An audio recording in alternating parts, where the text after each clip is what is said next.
know, Chris, when you get paid for results, bottom line is you have to have great people. And an important challenge that we have is client selection. And I've seen our process. We pick the right clients, it always works. Pick the wrong client, it never works, right? What are some of the criteria you look for to make sure that as a coach, you select great people? That's such an important question for each coach to ask himself or herself. Mm-hmm. I've evolved over the 20 years I've been doing this. One of my early engagements, I took a bad engagement, and I was warned against it. But my ego was such at the time. I said, "Wow, you're talking to me," And I worked harder at that, and I refused the money at the end. Yeah. I looked, and it was minuscule. I said, "No, we say we don't get paid unless they improve, and this is minuscule, and I won't accept the money." Mm-hmm. That was probably right up there with the best learning experience I ever had. Mm-hmm. I said, "Don't do that again." Now, what I do today, right in the interview process, I tell people, this process takes courage, discipline, humility, and I explain it. The courage to tell people what you're going to do, the discipline to follow an action plan, and the humility of, I'm not perfect and I can get better at this stuff. And I let people know that a lot of people aren't up to that. So I challenge them, are you up to that? Mm-hmm. And then I say, I don't get paid unless you improve. And I have a reputation for dealing with difficult people. I think it's the New York City kid inside me. Mm-hmm. I've had the bully, the narcissists, and I'll tell them, I don't turn anybody down at the beginning. I haven't yet. Mm-hmm. But I tell them, if I get a sense that a month or 5 weeks into this, you're blowing smoke up my nose and you're not serious about this, I just walk. Yeah. No bill. And then wherever the chips fall, they fall. Right. People will say, he's a fool to do this.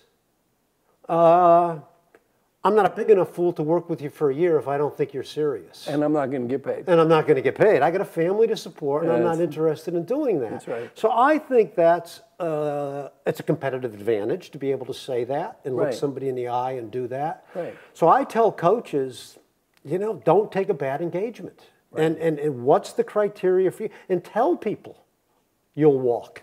Right. And I got a lot of stories, 6 weeks into it where I'll confront somebody. Yeah. Let me share the story with you if I can. About 6 weeks into it with this executive, I call, and this individual was supposed to have done something, and he gets on the phone and he gives me all the reasons why he didn't do it. Mm-hmm. And I'm hearing him and haw. And my sense is he's looking for a way out of this. He doesn't really want to do it. Sure. And I think he thinks I'm going to try to talk him into it and tell him how important it is to do and everything else. And I go the opposite way. And I said, it sounds to me like this isn't a good time for you and you'd like to bail out. And he said, yeah, well, it isn't. It's important. This and he gives me all the verbiage. And then he said, okay. I said, no problem. We'll handle that just fine. And I said, before we wrap this up, I want to thank you for something. And he said, really, what? And I said, if you remember when we interviewed, you asked me what I was working on. Right. And I said, what I was working on is trusting my instinct as much as my intelligence. Right. And picking assignments.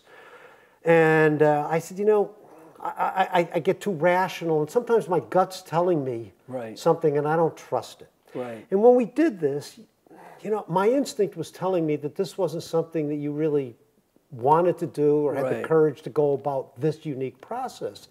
And I didn't trust it. Yeah. And, here I am 6 weeks later, and that's been reconfirmed. So I want to thank you. Now, very politely, I've just told him he doesn't have the courage, discipline to follow through. So he says to me, well, wait a minute. And he starts to backpedal. And I said, I'm not trusting my instinct if I do that. Right. And I said, well, here's what I'll do.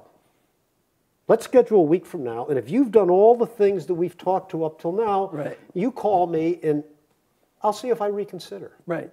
3 days later, his admin calls me and says, do you have 10 minutes? He's driving me crazy. Right. He gets on the phone. He says, let me tell you what I've done. Boom, boom, boom, boom, boom.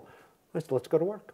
Right. I like at the beginning when somebody doesn't do what they said they were going to do that we agreed to do, because it's a reality check. Let's have a little heart-to-heart here. That's wonderful. And that's, it takes a certain chutzpah New York City kid in me to say, do you want to do this or not? That's great. I think that's a great example.